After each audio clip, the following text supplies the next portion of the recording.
Today's video is for class 11 students, and today we will study about set theory of chapter 1 for class 11 physics board.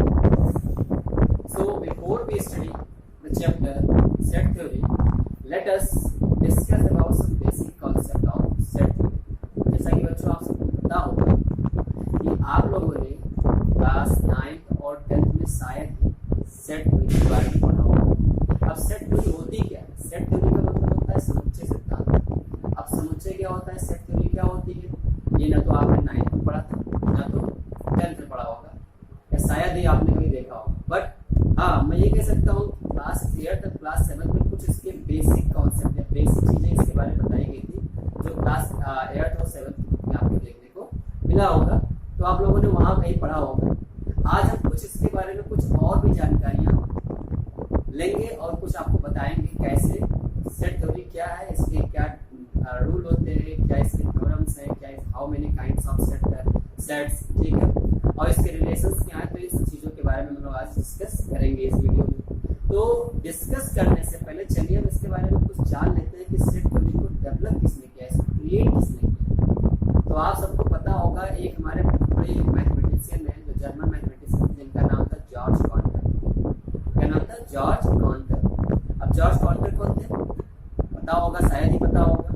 इनका पूरा नाम जो था, हम कह सकते हैं कि इनका पूरा नाम क्या था? George Ferdinand Ludwig Philipp Cantor. क्या नाम था? George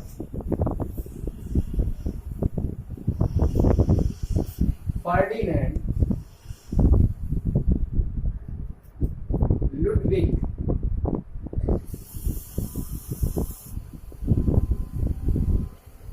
Philip Cantor. क्या नाम था? George Ferdinand Ludwig Philipp Cantor. इनका पूरा नाम ये था। He is a German mathematician. क्या थे ये? जर्मन मैथमेटिशियन थे, जिन्होंने क्रिएट किया था सेट थ्योरी। क्या किया था? सेट थ्योरी को क्रिएट किया था। अब जब सेट थ्योरी इन्होंने क्रिएट किया तो इनका जो सेट थ्योरी बनाने का जो उद्देश्य था या ऑब्जेक्टिव था, उसका मतलब ये था कि ये जो है सेट थ्योरी, ये मैथमेटिक्स के लगभग सारे ब्रांच के लिए यूजफुल था, बनाया कि सारे ब्रांच के लिए यूजफुल हो जाए। चाहे आप प्रोबेबिलिटी पढ़ें या आप स्टैटिस्टिक्स पढ़ें या आप ट्रिग्नोमेट्री पढ़ें, इन सब में सेट थ्योरी का बहुत ही इंपॉर्टेंस होता है, ठीक है। इन सब में आपको सेट थ्योरी देखने को कहीं ना कहीं मिलेगा, ठीक। तो ये चीजें हो गई। और भी चीजें क्या थी, इन्होंने जब ये सेट थ्योरी बनाया तो यही आगे चलकर इनको किस नाम से जाना गया? इसी को हम लोगों ने फंडामेंटल थ्योरी ऑफ मैथमेटिक्स के नाम से भी विख्यात हुआ या फेमस हो गया, फंडामेंटल थ्योरी ऑफ मैथमेटिक्स। तो इस तरह से इन्होंने जॉर्ज कॉन्टर ने एक सेट थ्योरी बनाई, और सेट थ्योरी का इंपॉर्टेंस मैथमेटिक्स के लगभग हर ब्रांच में आजकल देखा जा रहा है। तो ये तो हुई आज का कॉन्सेप्ट की बात कि सेट थ्योरी किसने कॉन्सेप्ट से क्रिएट किया, कैसे बना। अब आइए सेट थ्योरी के बारे में कुछ और चीजें सीखते हैं कि let us discuss about the basic concept and definition of set theory.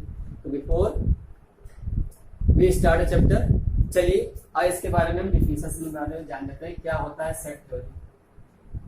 तो सेट्स का आप लोग पढ़े होंगे, सेट्स को मिलते पढ़ते हैं, क्या बोलते हैं लोग? समुच्चय बोलते हैं। अब समुच्चय क्या होता है? सेट मतलब a set is a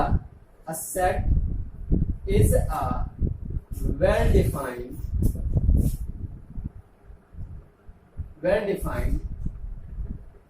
collection of things are objects. Means a set is a well defined collection of things are object। मतलब सेट जो होता है वो एक किसी भी जो वस्तुएं होती है, थिंग्स या कहें वो ऑब्जेक्ट है, जो थिंग्स या ऑब्जेक्ट है, इनका जो कलेक्शन होता है वो एक वेल डिफाइंड तरीके से अगर हो जाए तो उसी को क्या बोलते हैं? सेट बोलते हैं। अगर हम हिंदी में इसको कहें, इसकी डिफिनेशंस को, तो कहते हैं कि वस्तुओं के सुपरिभाषित समूह को समुच्चय कहते हैं। वस्तुओं के सुपरिभाषित समूह को समुच्चय कहते हैं। A set is a well defined collection of things are object। अब इसका अगर हमें एग्जांपल लेना हुआ तो क्या ले सकते हैं? एग्जांपल के रूप में कह सकते हैं कि जो नेचुरल नंबर का सेट देखा है आप लोगों ने, नेचुरल नंबर हुआ, इवन नंबर सेट हुआ, ऑड नंबर सेट हुआ, इंटीजर सेट हुआ, रियल नंबर्स हुए, ये सब क्या है? ये सेट के ही एग्जांपल्स हैं। तो इसको हम लिख सकते हैं एग्जाम्पल में a set of all natural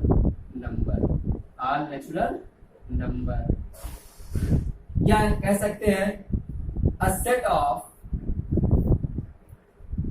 all stars in the sky. ठीक है, ये सारे एग्जाम्पल ले सकते हैं। मतलब कह सकते हैं कि जो जितने भी स्टार्स हैं इस आसमान में, आकाश में, उन सब स्टार्स का क्या हो गया, एक सेट अगर ले ले तो वो क्या बन जाएगा, एक समुच्चय बन जाएगा। या कहें इतने भी नेचुरल नंबर्स हैं उनको एक क्रिएट के सारा एक समूह बनाए, कलेक्शन करें तो वो भी एक क्या बन जाएगा, सेट बन जाएगा। तो इस तरह से क्या होता है, सेट का डिफिनेशन होता है set is a well defined collection of things or object. तो इस तरह से आप लोग इसके एग्जाम्पल दे सकते हैं। अब रही बात इसकी कुछ चीजें होती हैं सेट्स में, कैसे इसको क्रिएट करते हैं, इसका नोटेशन क्या होता है, किस ब्रैकेट में इसको यूज करते हैं, इसमें क्या क्या चीज होता है। तो एक और बात इसमें आती है एलिमेंट्स की बात या मेंबर की बात। इसमें हम लोग एलिमेंट्स और मेंबर के बारे में सीखेंगे। एलिमेंट्स क्या होता है, मेंबर्स क्या होता है। तो बताते हैं आपको कि एलिमेंट्स का हिंदी होता है अवयव। क्या होता है, अवयव। ठीक है, तो एलिमेंट जो होता है, जितने भी मेंबर्स होते हैं सेट में, वो जो प्रत्येक जो ईच मेंबर होता है उसी को हम लोग क्या बोलते हैं, एलिमेंट्स बोलते हैं या मेंबर बोलते हैं। जैसे मान लीजिए मैंने कहा a set of all natural number, तो सेट कैसे बनाएंगे, हम नेचुरल नंबर कैसे डिनोट करते हैं, कैपिटल एन से डिनोट करते हैं, कैपिटल एन से। अब सेट लिखना हुआ तो याद रखिएगा सेट इस प्रकार से, हम इसमें किसका यूज करते हैं, कर्ली ब्रैकेट का यूज करते हैं। किसका यूज करते हैं, कर्ली ब्रैकेट का। और साथ ही साथ ये भी याद रखना है कि जब आप सेट को डिफाइन करते हो, तो जब सेट को डिफाइन करोगे तो सेट का हमेशा जो सेट को डिफाइन करने वाला लेटर होगा वो क्या होगा, हमेशा कैपिटल लेटर होगा। क्या होगा, कैपिटल लेटर होगा। और किस ब्रैकेट का यूज करेंगे, कर्ली ब्रैकेट का। और इसमें जो इसके मेंबर्स होंगे उनको कैसे यू डिनोट करते हैं हम लोग, कॉमा के थ्रू डिनोट करते हैं। तो नेचुरल नंबर क्या क्या होते हैं, 1 2 3 4 5 डॉट डॉट डॉट। और इस तरह से आपका सेट क्या हो गया, डिफाइन हो गया। तो a set of all natural numbers, तो इस तरह से हम सेट को डिफाइन कर सकते हैं कि कैपिटल एन मतलब हो गया नेचुरल नंबर है और उसके मेंबर्स क्या क्या हैं, 1 2 3 4 डॉट डॉट डॉट, जो कि आपका इनफाइनाइट तक जाएगा। तो हमेशा क्या करते हैं, कैपिटल में उसका यूज करते हैं सेट के लेटर को। मेंबर जितनी भी चीजें अंदर लिखी होती है वही मेंबर्स कहलाती है या एलिमेंट्स कहलाते हैं। किस ब्रैकेट का यूज करते हैं, कर्ली ब्रैकेट का यूज करते हैं। हम स्मॉल ब्रैकेट का यूज या बिग ब्रैकेट का यूज नहीं कर सकते। ओनली किस ब्रैकेट का यूज करेंगे हम लोग, कर्ली ब्रैकेट का यूज करेंगे। अंडरस्टैंड। चलिए अब और आगे बढ़ते हैं।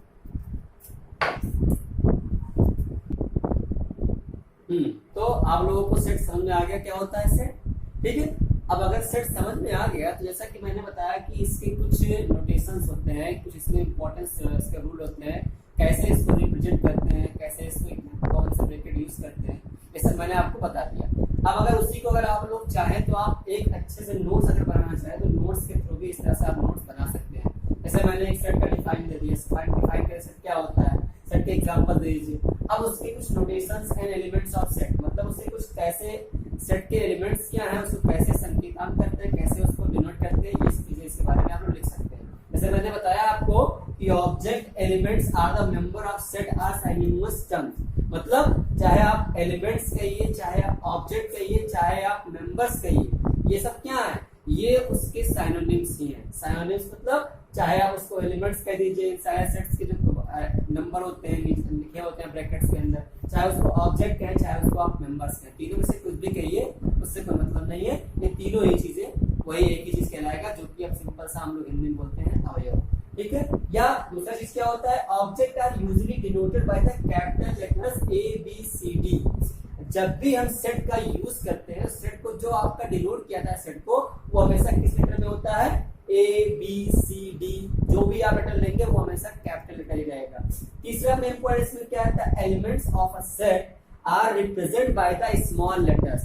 कहने का मतलब है कि इसके जो सेट के जो एलिमेंट्स होते हैं, जो ब्रैकेट के अंदर लिखे जाते हैं नंबर्स या लेटर्स, वो हमेशा क्या होते हैं, स्मॉल लेटर्स में होते हैं। याद रखिएगा ये चीज, स्मॉल में ही होंगे। ब्रैकेट के अंदर वाले जो भी एलिमेंट्स, ऑब्जेक्ट या मेंबर होंगे, उन लोग कभी भी कैपिटल से नहीं लिखेंगे हम लोग। ठीक है, हमेशा क्या लिखेंगे हम लोग, स्मॉल लेटर से यूज करेंगे। और सेट को हमेशा किससे यूज करेंगे, कैपिटल लेटर से यूज करेंगे। फोर्थ पॉइंट इसका जो है, the the elements are being separated by comma are enclosed within brackets कर लेंगे। मतलब जो इसके एलिमेंट्स होते हैं उन सबको हम अलग अलग करके लिखते हैं, किसके द्वारा? कॉमास के द्वारा। कॉमा कैसे लगाएंगे? मान लीजिए 1 लिखा तो फिर कॉमा लगाइए 2 3 4 और इस तरह से आप लोग एक सेट ऐसे बना देंगे। अब इसमें कौन सा यूज करेंगे? ब्रैकेट, कर्ली ब्रैकेट यूज करेंगे। ठीक है, तो ये इससे कुछ नोटेशंस होते हैं, ठीक है, जिनको मैंने बता दिया। अगर आप चाहें तो एक अच्छा सा नोट्स बनाने के लिए आप लोग इसको याद कर सकते हैं और लिख सकते हैं, जो कि आपके हमेशा यूजफुल ही रहेगा। ठीक है, अब ये तो हुआ सेट की बात। सेट क्या होता है, सेट कैसे रिप्रेजेंट करते हैं? अगर कोई सेट पहचानना हो कौन सेट है और कौन सा सेट नहीं है, तो इसको कैसे सीखेंगे? इसको भी सीख लेते हैं। जैसे मैंने कहा कि इसमें हम देखते हैं कि सेट कैसे बन सकता है। अब मान लीजिए मैंने कहा set of all natural numbers, तो भाई नेचुरल नंबर्स तो जानते हैं क्या क्या होते हैं, 1 से लेके इनफाइनाइट नंबर्स तक, तो वो तो एक सेट नंबर क्लियर है ना। और ऐसे ही अगर मान लीजिए एक और नंबर, एक और एग्जांपल ले लें। एग्जांपल क्या ले लें? एग्जांपल ले लें a set of team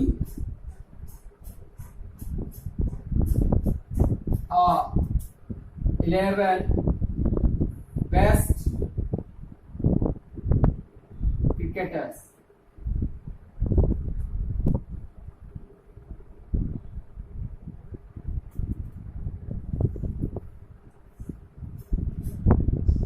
in the world। मैंने एग्जांपल लिया, एनसीईआरटी की बुक से एग्जांपल ले लिया है, a set of team of 11 best cricketers in the world. मैंने लिया कि अगर हमें मान लीजिए चूज करना है कि 11 best cricketers, 11 best cricketers in the world कि हमें एक टीम बनानी है, तो क्या हम ये बना पाएंगे? हम किसी को कह सकते हैं कि ये बेस्ट क्रिकेटर नहीं है?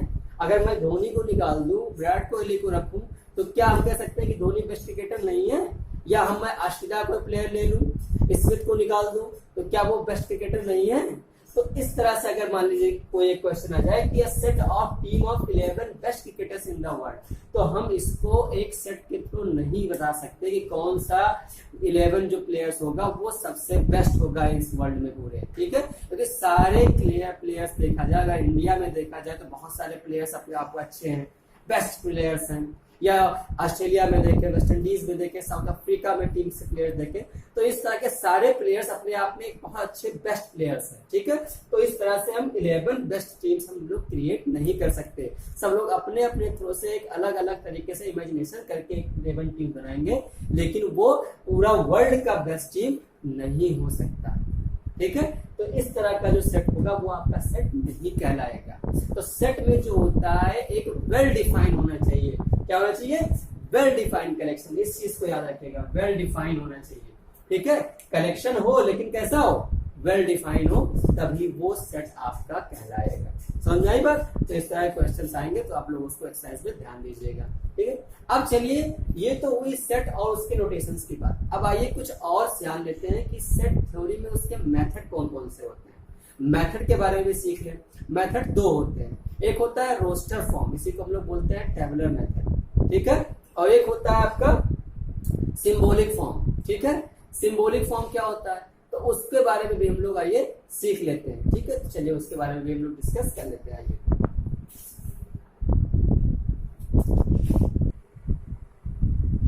चलिए, तो फिर बच्चों देखिए अब हम क्या पढ़ेंगे? अब हम पढ़ेंगे method of expressing a set.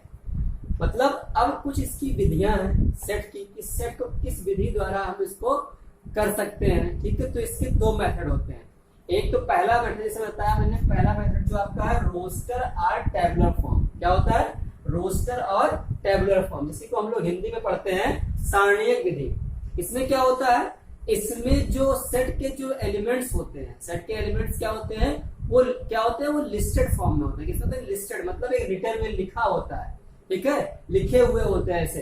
तो in roster form all the elements of set are listed. क्या होता है? लिस्टेड होता है, मतलब लिखा हुआ होता है ऐसे, इस प्रकार से। देख लीजिए ध्यान से, एग्जांपल मैंने लिया हुआ है सेट के बारे में। The elements are being separated by commas and are enclosed within the brackets. यानी जो इसके एलिमेंट्स होते हैं वो कॉमा के थ्रू अलग अलग लिखे होते हैं, जो किस ब्रैकेट में होते हैं? कर्ली ब्रैकेट में। तो इसी को कौन सा फॉर्म बोलते हैं? जब ऐसा कोई सेट आपको दिखाई दे लिखा हुआ हो सेट के अंदर एलिमेंट्स, तो उसको कौन सा मेथड बोलेंगे हम लोग? रोस्टर और टेबुलर फॉर्म। अंडरस्टैंड? रोस्टर और टेबुलर फॉर्म। और नेक्स्ट मेथड जो इसका होता है वो होता है सेट बिल्डर फॉर्म। क्या होता है? Set builder form. इसी को हम लोग क्या बोलते हैं? सिंबॉलिक फॉर्म बोलते हैं। क्या बोलते हैं? Symbolic form. अब सिंबॉलिक फॉर्म को हिंदी में क्या बोलते हैं हम लोग? इसको हम बोलते हैं प्रतीकात्मक विधि। प्रतीकात्मक विधि मतलब इसको एक विशेष प्रॉपर्टी द्वारा हम लोग इसको दिखाते हैं। तो इन set builder form all the elements of a set possesses a single common property. इसमें एक विशेष प्रकार की कॉमन जो सामान्य विशेषता होती है which is not possessed by any elements of the side outside of the set. जिसमें अगर हम एक विशेष तरीके से इसको लिख दें, जिसके लिखे जब हम ब्रैकेट्स में इसको लिख देते हैं तो उसके बाहर उसका कोई भी एलिमेंट्स बाहर नहीं जाता है। कोई भी एलिमेंट्स बाहर नहीं जाता है, उससे बाहर कोई भी एलिमेंट्स नहीं होगा। ऐसे मैंने इसी एग्जांपल को सिंबॉलिक फॉर्म में या सेट बिल्डर फॉर्म में लिखा है। देखिए जैसे ये क्या है? ये आपका देख रहे हैं पांचों क्या है? वॉवेल है। तो वॉवेल को हम कैपिटल से कैसे डिनोट करेंगे? कैपिटल वी से डिनोट करते हैं। तो capital V is equals to AEIOU। ठीक है, तो ये सारे वॉवेल्स हो गए।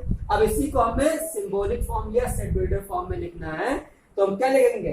Capital V is equals to X such that X is a vowel of English alphabet। यहाँ पर एक ध्यान रखिएगा, इस लेटर को, ये चीज पॉइंट जो इंडिकेट किया गया है, इसको हम लोग क्या पढ़ते हैं? सच दैट पढ़ते हैं। क्या पढ़ते हैं? Such that. इसको क्या पढ़ते हैं हम लोग? Such that. सच दैट मतलब इसकी हिंदी होती है ऐसा है कि।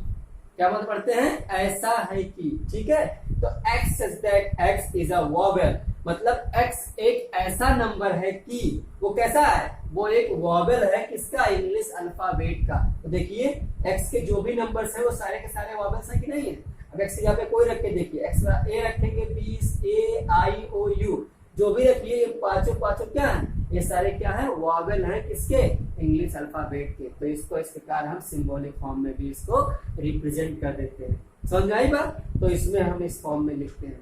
तो एक हो गया आपका रोस्टर फॉर्म, दूसरा हो गया आपका सिंबॉलिक या सेट बिल्डर फॉर्म। दो ही मेथड होते हैं, दोनों मेथड को आप लोग अच्छे से पढ़ लीजिएगा। And I hope you understand very clearly. ठीक है, अब अगर आप सब लोग इन सब दोनों मेथड को सीख गए हैं तो इसमें आइए एक चीज और सीख लेते हैं। इसमें एक होता है एलिमेंट्स में बिलोंग्स टू और नॉट बिलोंग्स टू क्या होता है। ठीक है, ये भी सीख लें। तो देखिए जब ऐसा साइन कभी आपको मिले, ऐसा ना ऐसा, ठीक है, थोड़ा सा ई टाइप का लगा होगा इसे, तो ऐसे एलिमेंट्स को बोलते हैं, इसका मतलब होता है बिलोंग्स टू। क्या होता है? Belongs to. बिलोंग्स टू पढ़ते हैं इसको। क्या पढ़ते हैं? बिलोंग्स टू पढ़ते हैं। बिलोंग्स टू का मतलब क्या होता है? बिलोंग्स टू का मतलब होता है कि ये सम्मिलित करता है, कोई भी एलिमेंट जो है उस सेट में है, ये बताता है, यानी बिलोंग्स टू होता है। ठीक है, अब ऐसे मान लीजिए इसमें हम बोले कि इसमें ए दिया हुआ है, तो यहां लिख सकते हैं ए बिलोंग्स टू बी सेट में। क्या कहेंगे? ए बिलोंग्स सेट बी में है। देखिए ए है कि नहीं है बी वाले सेट में, तो इसीलिए हम कहते हैं A elements belongs to set B. ठीक है, अब एक होता है नॉट बिलोंग्स टू। तो नॉट बिलोंग्स टू का साइन होता है, क्या साइन होता है? नॉन बिलोंग्स टू का साइन होता है ऐसे ही ई बनाइए और ई बना के ऐसे कैंसिल कर दीजिएगा।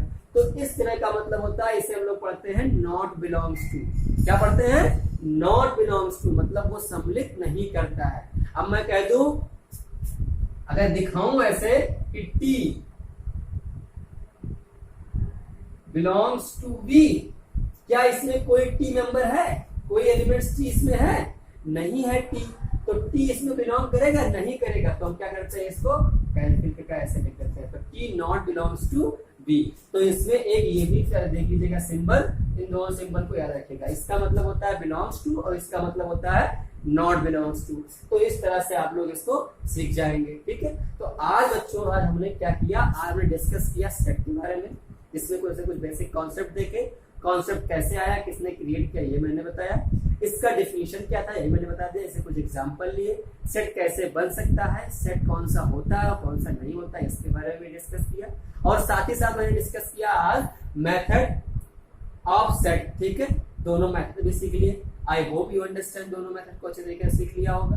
और मैंने इसे कुछ नोटेशन से बताया कि इसमें क्या ये नोट करते हैं, एलिमेंट्स क्या होता है, किस ब्रैकेट में यूज करते हैं, सेट को किस लेटर से यूज करते हैं, इसके एलिमेंट्स को किस लेटर से यूज करते हैं, ये सारी चीजें मैंने इसके बारे में डिस्कस कर ली। तो आज मैं इतना ही अपनी वीडियो में आज इसके बारे में हम लोग डिस्कस करेंगे, ठीक है।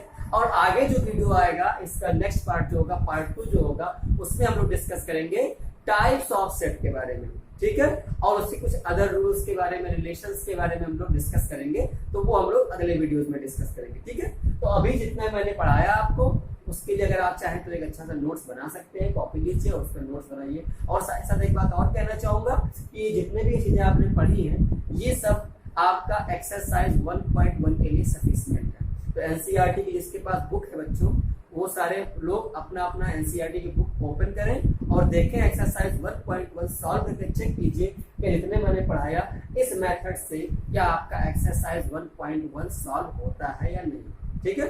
अगर सॉल्व होता है तो मुझे कमेंट करके बताइए कि आपको वीडियो ये कैसा लगा, ठीक है।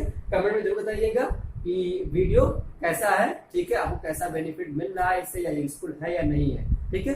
अगर आप बताएंगे तो बहुत अच्छी बात है। और दूसरी बात ये कहना चाहूंगा कि जिस भी स्टूडेंट्स ने अभी तक मेरे चैनल को सब्सक्राइब नहीं किया है तो प्लीज मेरे चैनल को सब्सक्राइब कीजिए। चैनल का नाम है अमित गुप्ता क्लासेस, और साथ ही साथ इसको अपने सारे दोस्तों में शेयर कीजिए ताकि ज्यादा से ज्यादा स्टूडेंट इसका बेनिफिट उठा सके। जो भी क्लास 11 के स्टूडेंट्स या इंटरमीडिएट में पढ़ रहे हैं उन सब के लिए सेट चैप्टर जो है बहुत इंपॉर्टेंट है। आप जानते हैं कि सेट और रिलेशन एंड फंक्शन से चैप्टर 30 मार्क्स का आपको आता है क्वेश्चन, ठीक है। तो इस तरह से अगर आप इसको अच्छे से पढ़ लेते हैं तो आपका 30 मार्क्स आसानी से कवर हो जाएगा, ठीक है। तो फिर कहना चाहूंगा सब्सक्राइब करना मत भूलिएगा चैनल को, और साथ साथ शेयर कीजिएगा। और अगर इस वीडियो अच्छा लगता है तो प्लीज लाइक का बटन जरूर दबाइएगा। तो आज के बाद आज हम इसी वीडियो को यहाँ पर एंड करते हैं और मिलते हैं नेक्स्ट पार्ट में, ठीक है। Thank you class, have a nice day.